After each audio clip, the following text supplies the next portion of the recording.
तो देखो बेटा एक्सरसाइज स्टार्ट करते हैं। एक्सरसाइज में पहला क्वेश्चन ट्रू और फॉल्स का है। पहला क्वेश्चन किसका है भाई? ट्रू और फॉल्स का। हमने आप लोगों को अभी बताया है, वो आप लोग बताओगे। ये कहता है all rational number other than integers are fraction. Other than integers are fraction.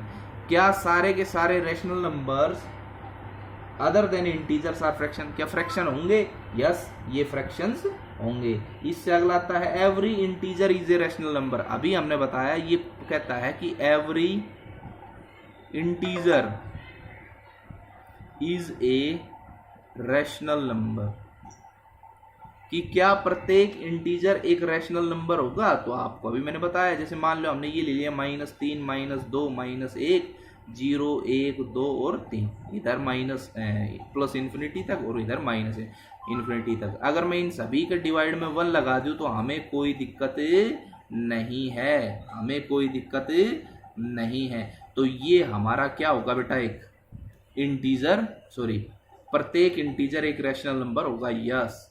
दूसरा इसी में पूछ लिया जाए कि every rational number is a integer. क्या प्रत्येक रैशनल नंबर इंटीजर कहलाएगा? तो भैया क्या प्रत्येक, देखो अगर बेटा एक बात बताओ, क्या 2.3 एक इंटीजर है? सॉरी, 2.3 क्या एक रैशनल नंबर है? Yes, 2.3 is a rational number, but 2.3 is not a integer. एक इंटीजर नहीं है। मैंने आपको बताया था इंटीजर्स वो होते हैं जिनके बीच में कोई पॉइंट लगा नहीं होता। तो भैया every rational number is not a integer. No, ये कोई जरूरी नहीं है कि प्रत्येक रैशनल नंबर एक इंटीजर हो। ये बेटा बिल्कुल जरूरी नहीं है। हाँ, ये जरूरी है कि प्रत्येक इंटीजर एक रैशनल नंबर होगा। ये मैंने आपको एग्जांपल देके दिखा दिया कि 2.3 हमारा एक रैशनल नंबर है, लेकिन 2.3 एक इंटीजर नहीं है। तो हमारा आंसर होगा इसका नो। इससे नेक्स्ट आता है भाई क्वेश्चन नंबर 2 देखते हैं भाई। नहीं, इससे पहले था कि every integer is a whole number. Every, इससे अगला है बेटा every integer is a whole number. क्या ये बात सही है कि अरे आवाज,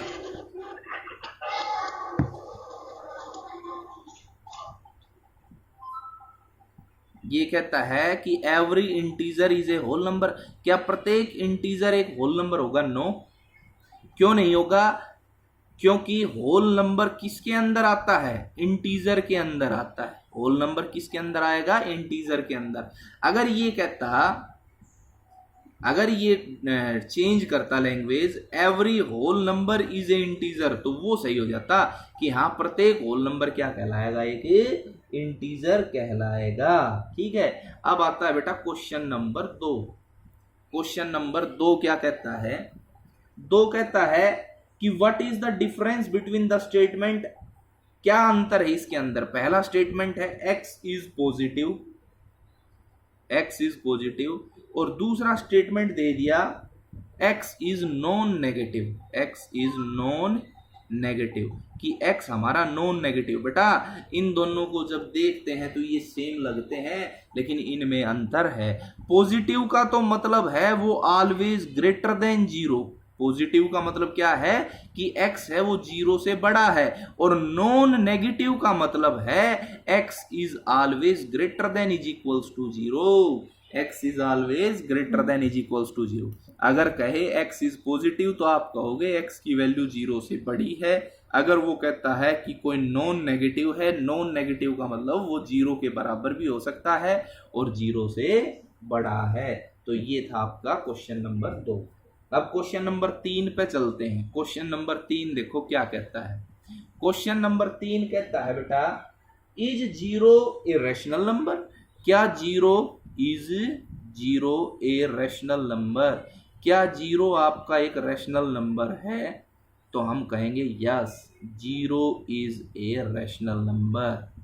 0 क्या है? एक रैशनल नंबर है, because it can be written in the form of because it can be written in the form of p upon q, और जीरो के डिवाइड में हमने क्या लगा दिया 1, ये p अपॉन q की फॉर्म में हो गया और q का मान जीरो नहीं है। तो अगर आपसे कोई पूछे कि भैया क्या जीरो आपका रैशनल नंबर है या नहीं है, तो आप कहोगे yes, zero is a rational number which can be written in the form of p upon q and q is not is equals to zero.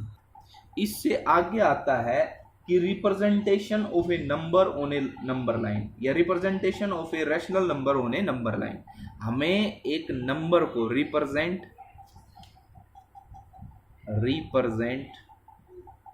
A number on a number line, एक number को number line के ऊपर आप represent करके दिखाओ।